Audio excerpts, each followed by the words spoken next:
I think people would agree that I am agreeable. My outlook is positive. I like to be joyful. Generally, I am an optimist. I like people. I'm a people person. I like joining things. I'm a joiner. I am part of the solution. I like being funny and corny funny. My students think this is my best and my worst attribute, my bad science jokes. When coronavirus shuttered the New York City schools, I, along with the teaching staff of Fannie Lou Hamer Freedom High School, stood 6 feet apart in the gymnasium, the largest space in the school, as the principal told us we had 3 days to collect our essentials from our rooms and get out. 3 days. What I would have given to have 3 days on March 22nd, 2012. In early 2010, my husband accepted a position as the regional health coordinator for West and Central Africa for the Millennium Villages Project in Bamako, Mali. Although I loved my school and New York City, I knew this was a chance for my kids to live in a country neighboring my husband's family in Burkina Faso. It was a once-in-a-lifetime opportunity, so I took a leave of absence from the DOE, packed up our apartment along with our 2 young sons, and left for Bamako. We were so excited. Even before arriving in country, I made contact with the director of the American International School of Bamako, known as AISB. They needed a middle school math and science teacher. As a seasoned and committed high school teacher, I thought, middle school? Then I thought, hold on, I'm a people person. I like people. I'm an optimist. I am part of the solution. This is going to be a match made in heaven. And it was. Our school year began in August. I had 4 months to adapt and get ready. From April to August, I got my kids settled in school. I mastered the art of driving in Bamako, which felt like I was in a live action video game. And I maneuvered shopping for food at the open air market. Although I was excited, I was lonely for a while. I find making friends takes longer the older I get. But I remember the first day back for teachers in August, sitting in an all-school faculty meeting for 6 hours with the full staff of AISB while the director went on and on and on about protocols and procedures and the staff handbook. And I thought, I am home. Very quickly, I was selected as the middle school co-coordinator. Of course, I'm a joiner. I like people. I am part of the solution. Amongst many activities, I was chaperone for all away sporting events, which required flights and hotel stays.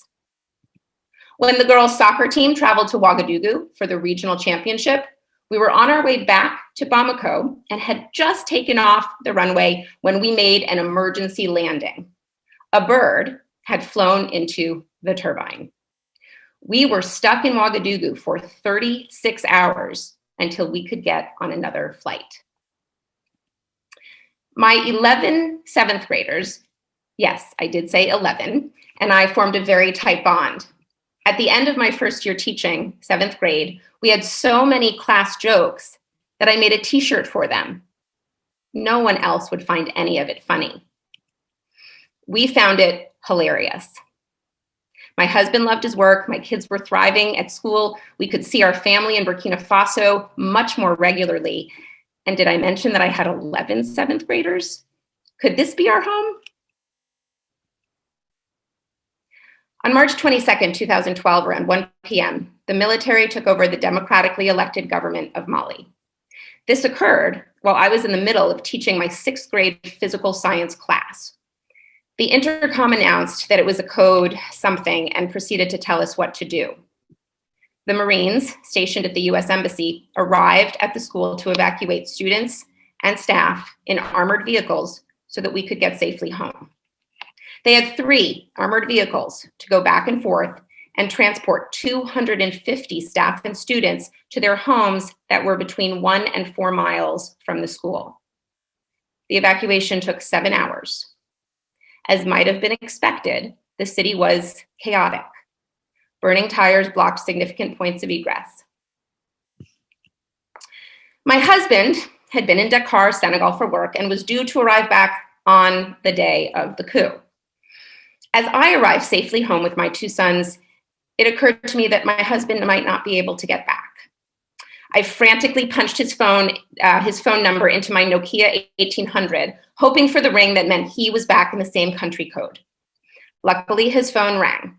He was on the last flight allowed to land at the Bamako airport. For 1 full week, there was an order to shelter in place. The military celebrated their takeover of the government with alcohol and semi-automatic weapons. It was not a bloody coup, but that didn't make me feel any better sitting at home with my 5 and 3-year-old kids when the electricity would cut off at night, and the only light we could see was from the constant gunfire.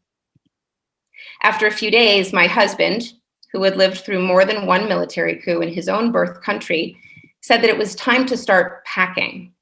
I was stressed, depressed, concerned for my kids. No, I said, it's time to start drinking. We need to wait this out. After the week of shelter in place, I assumed that things might return to normal. I'm pretty smart. I'm an optimist. I'm agreeable. I am part of the solution. And apparently I'm also pretty naive. As all embassies started the evacuation of non-essential personnel, we decided it was time for us to go.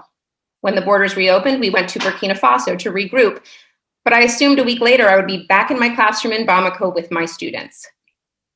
I remember the morning when the military leader of the coup announced on TV he was going to remain the self-proclaimed new president of Mali instead of turning power over to an interim elected leader so democratic elections could be prepared. His fiat marked the death of the 22-year-old democracy of Mali. At this moment, I knew I would never see my students again. On April 8th, almost 2 years to the day after we arrived in Bamako, I flew back to the States with my kids to South Carolina, while my husband closed out work in Dakar, where his office had moved. I moved in with my dad and my stepmom. I created an online learning website using WordPress and started to teach my students who had dispersed around the world. I sat on the floor of the furnished room over the garage, known as the Frog, and typed simply god-awful assignments into the WordPress site. There was no Zoom, no Google Hangout, no Microsoft Teams meeting. Years later, I am Facebook friends with a lot of my students from that traumatic year. But in the moment, the severity of our emotional break was obvious and gut-wrenching. You don't remember how much you love being in the classroom, working the room, telling corny science jokes, creating an atmosphere of belonging where everyone who is there is the member of an exclusive club until you can't do it anymore. Sure, it's nice to not have a crazy commute. Sure, it's nice to skip a shower or 2 or 5, but I would have done anything to go back. And I know I was lucky.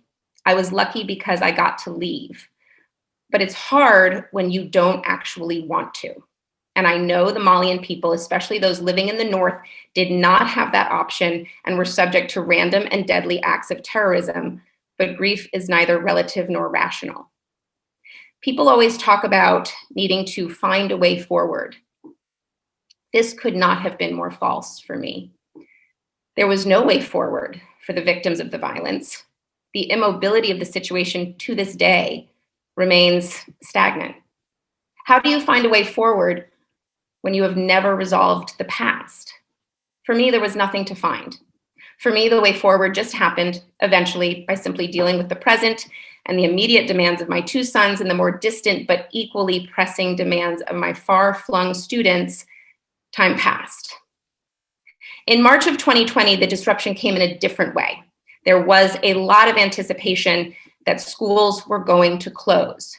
Perhaps I was thinking back to the days when naively I opted to drink instead of pack in 2012. During the 3 days of March 2020, when we were back in our school to grab our essentials, for at the time, we were told there would be virtual school for a few weeks or so until April. I was almost robotic as I packed bags and bags of my stuff. A colleague questioned me why I was bringing all that I was, and I simply said, I'm pretty sure we're not coming back.